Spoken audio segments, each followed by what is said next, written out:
안녕하세요. 경제뉴스 들려주는 남자입니다. 오늘 8월 21일 아침 뉴스 시작하겠습니다.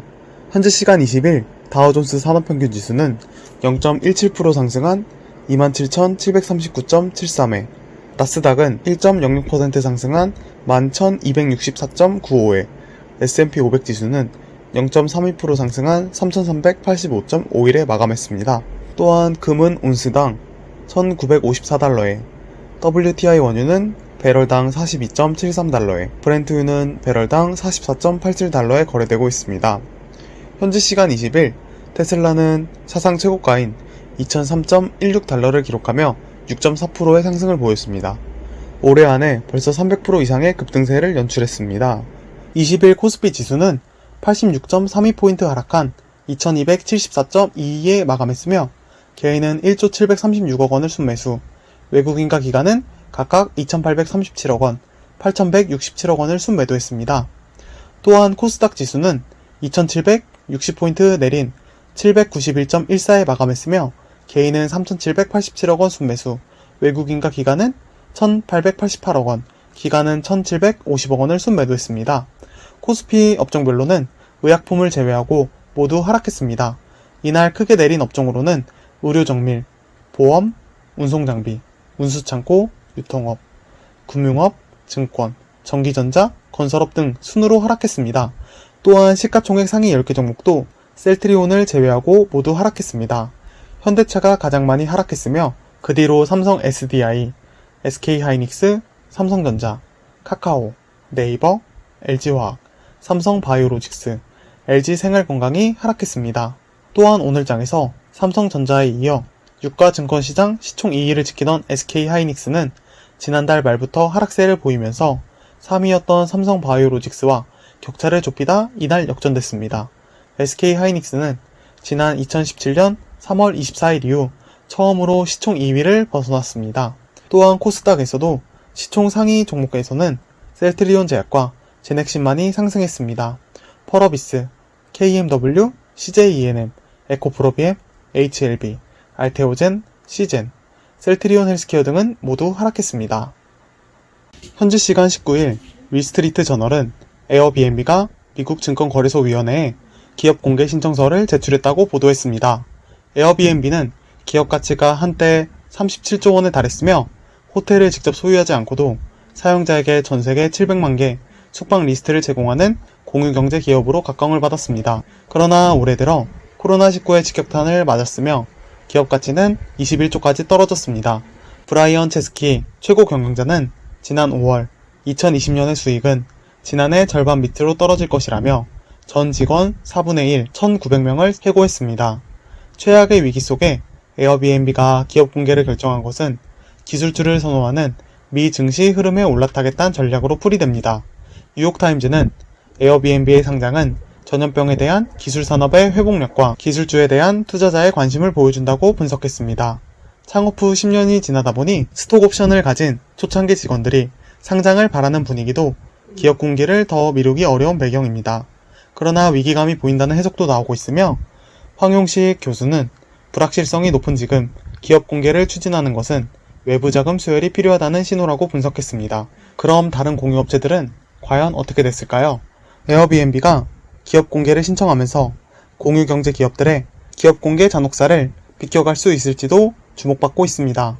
우버의 경우 지난해 5월 뉴욕 증시 상장 당시 기대 이하의 평가를 받았습니다. 2018년 기업 가치 145조 원 이상이던 우버는 기업 공개에서 97조 원을 모으는 데 그쳤으며 19일 현재 시가총액은 61조 원으로 코로나19 영향으로 올해 2분기 차량 호출 예약액은 지난해 같은 기간보다 75%까지 줄었습니다. 여러 위기 속의 우버는 최근 급성장하는 음식 배달, 우버이츠를 중심으로 사업을 재편하고 있습니다. 또한 위워크는 기업 공개 자체가 무산됐으며 2010년 설립한 위워크는 전세계 120국가에 진출하며 부동산계의 우버라는 평가를 받으며 지난해 초 기업 가치가 55조 원에 달했습니다. 그러나 2016년에서 2018년 순손실이 3조 4천억 원이라는 점이 공개됐고 전 CEO의 대마초 흡연 의혹도 폭로되며 기업 공개 계획은 6주 만에 철회됐습니다. 공유경제는 최근 10년간 에어비앤비, 우버 등 기술 기반 공유경제 플랫폼이 급성장하며 기대를 한몸에 받았으나 현재는 공유경제 시대가 가고 고립경제 시대가 오고 있다는 분석도 나오고 있으며, 황용식 교수는 팬데믹을 겪은 소비자들이 물건 공유나 접촉에 대한 거부감이 커졌다며 수요와 공급을 연결해주는 플랫폼 역할을 넘어서는 가치를 보여줘야 할 것이라고 말했습니다. 테슬라의 대항마를 자처하는 미국 전기차 회사 루시드 모터스는 오는 9월 공개할 승용차 루시드 에어가 충전 속도가 가장 빠른 전기차로 새로운 기준이 될 것이라고 현지 시간 19일에 예고했습니다. 루시드는 이날 자사 홈페이지를 통해 루시드 에어의 충전 속도가 분당 최대 20마일로 새로운 기준을 세울 것이며, 이는 20분이면 300마일이 된다는 얘기라고 밝혔습니다. 이와 관련해 미국 기술 전문 업체 더 버진은 이런 충전 시간은 900V급 충전기를 사용해야 가능하다며, 테슬라의 V3 슈퍼차저 속도는 분당 15마일 수준이라고 전했습니다. 루시드 에어의 충전 방식은 복합 충전 시스템 기준에 맞춰 설계돼 어떤 직류 고속 충전소에도 적합하다고 루시드는 설명했습니다. 차량 생산은 현재 애리조나주에서 짓고 있는 공장에서 내년부터 개시할 수 있을 것으로 보고 있습니다. 앞서 루시드는 루시드 에어가 한 번 충전으로 미 환경보호청 등급 기준 517마일 주행을 달성한 것으로 추산된다며, 이 부문 신기록 달성도 예고한 바 있습니다. 현재 유통되는 대부분의 전기차는 주행거리 300마일에도 미치지 못하며, 최근 업데이트된 테슬라의 모델 S도 402마일 수준입니다. 최고 존엄이라 불리며 절대 권력을 행사하던 김정은 북한 국무위원장이 여동생인 김여정 북한 노동당 제1부부장 등 일부 측근들에게 권한을 이양하는 방식으로 위임 통치를 하고 있다고 국정원이 20일 밝혔습니다. 김정은의 건강 이상설에서는 전혀 문제가 없는 것으로 파악됐습니다. 국정원은 김 위원장이 여전히 절대 권력을 행사하지만 과거에 비해 조금씩 권한을 이양한 것이라면서, 김 부부장이 사실상 2인자지만 후계자를 결정하거나 후계자 통치는 아니라고 밝혔습니다. 이어 위임 통치는 1부부장 1인에게만 다 된 것은 아니고 대남 대미 정책을 포함해 전반적으로 하고, 가장 이양받은 게 많지만 경제 분야, 군사 분야 등 부분적으로 권한이 이양됐다고 설명했습니다. 국정원은 그 배경에 대해 김 위원장이 9년간 통치하면서 통치 스트레스를 많이 높아졌는데 국정원은 그 배경에 대해 김 위원장이 9년간 통치하면서 통치 스트레스가 많이 높아졌는데 그러한 것을 줄이는 차원이고, 정책 실패 시 리스크가 너무 크기 때문에 위임받는 쪽에 책임을 돌리려는 차원이라면서, 근본적으로는 9년간 통치하면서 갖게 된 자존심의 발로라고 분석했습니다. 앞서 대북전단 살포 사태 때에도 김 위원장 대신 김여정 제1부부장이 전면에 나서 대남 비방전에 앞장서고 개성 남북연락사무소 폭파 등을 지시하는 등 대남 강경책을 주도했습니다. 이후 대남 확성기 설치까지 진행되며 남북 군사합의 파기 위기까지 갔던 남북관계는 뒤늦게 김 위원장이 제동을 거는 모양새를 만들면서 진정 국면에 들어간 바 있습니다. 국정원은 이와 함께 북한이 핵전쟁 억지력 강화를 천명하면서도 대미 협상 라인을 구성하는 등 대미 문제에서 강온 양면 행보를 보이고 있다고 평가했습니다. 국정원은 또 영변 원자로는 가동 중단 상태이며 재처리 시설 가동 징후도 식별되지 않고 있다면서 북한군 하계 훈련량도 25에서 65% 감소했다고 보고했습니다. 또한 영변 핵시설 침수 가능성에 대해서는 침수 등 동향 보고가 없었다고 전했습니다. 이어 심포조선소에서 고래급 잠수함과 수중사 출장비가 지속적으로 식별되고 있다고 했습니다. 17일 LG화학 반기 보고서에 따르면 회사는 올 상반기 2조 192억 원의 설비 투자를 집행했습니다. 올 상반기 LG화학의 설비 투자 규모는 코로나19 여파에도 불구하고 지난해 상반기에 비해 73% 늘어났습니다. 전기차 배터리 공장에 대한 시설 투자 비용의 증가가 전체 설비 투자의 증가를 이끌었습니다. LG화학은 지난해 중국 빈강과 폴란드 전기차 배터리 공장 증설에 5,646억 원을 투자했는데 이 금액은 올 상반기 1조 714억으로 늘어났습니다. LG화학이 중국 빈강과 폴란드 전기차 배터리 증설을 위해 올 상반기 투입한 금액은 전체 설비 투자 비용의 절반에 가깝습니다. LG화학은 현재 우리나라를 비롯해 미국, 중국, 폴란드 등지에 배터리 생산 거점을 두고 이 공장들의 생산 능력을 끌어올리고 있습니다. 올해 말 연간 100GWh의 생산 능력을 갖추는 것이 LG화학의 목표입니다. 지속되는 투자의 결과 올 2분기 LG화학은 전기차 배터리 사업에서 지난 2018년 이후 처음으로 흑자 전환에 성공했습니다. 폴란드 공장, 수율 안정화, 원가 구조 혁신 등을 이룬 결과입니다. 원가 절감과 더불어 전 세계에서 가장 많은 전기차 배터리 물량을 수주하며 수익성을 크게 높일 수 있었습니다. 전기차 배터리 부문의 흑자는 반짝 흑자에 그치지 않을 전망입니다. LG화학 측은 흑자 폭은 하반기부터 본격 확대될 것으로 예상된다며 연간 흑자는 물론 매년 30% 이상의 성장세로 이익 규모도 향후 지속적으로 늘어날 것이라고 설명했습니다. 한편 배터리 사업과 더불어 LG화학의 차세대 주력 사업으로 꼽히는 첨단 소재 부문에 대한 설비 투자도 늘어나고 있습니다.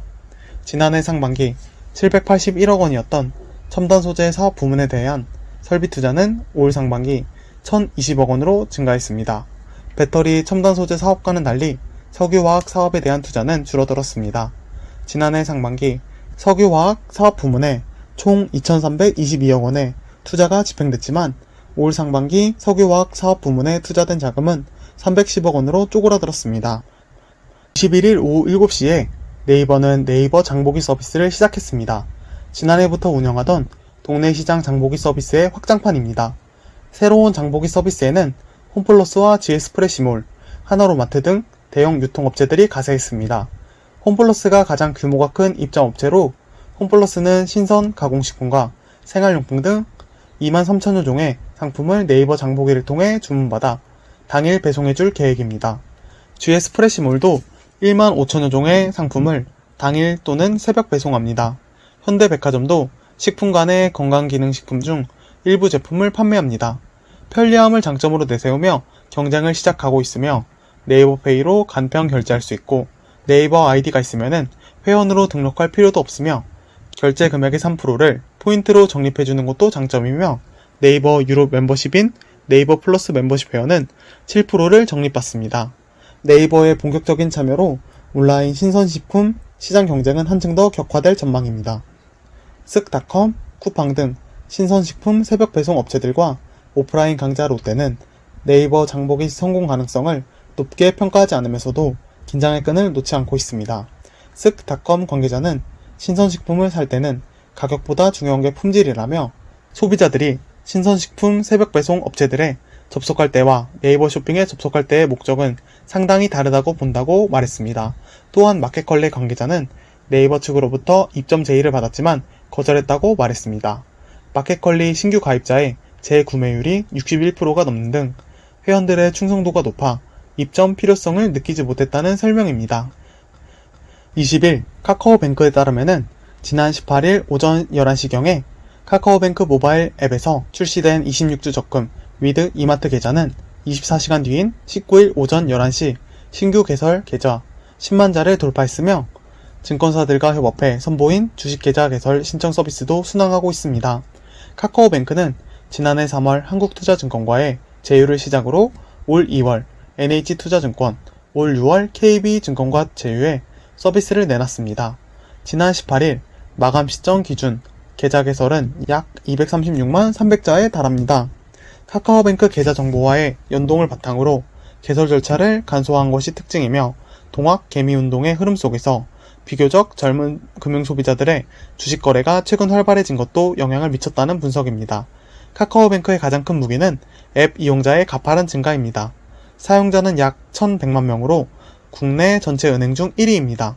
카카오뱅크에 월 1회 이상 접속하는 이용자는 지난해 12월 1,062만 명에서 지난 6월 1,173만 명으로 늘었으며 계좌 개설 고객은 지난해 말 1,134만 명에서 지난달 말 1,275만 명으로 많아졌습니다.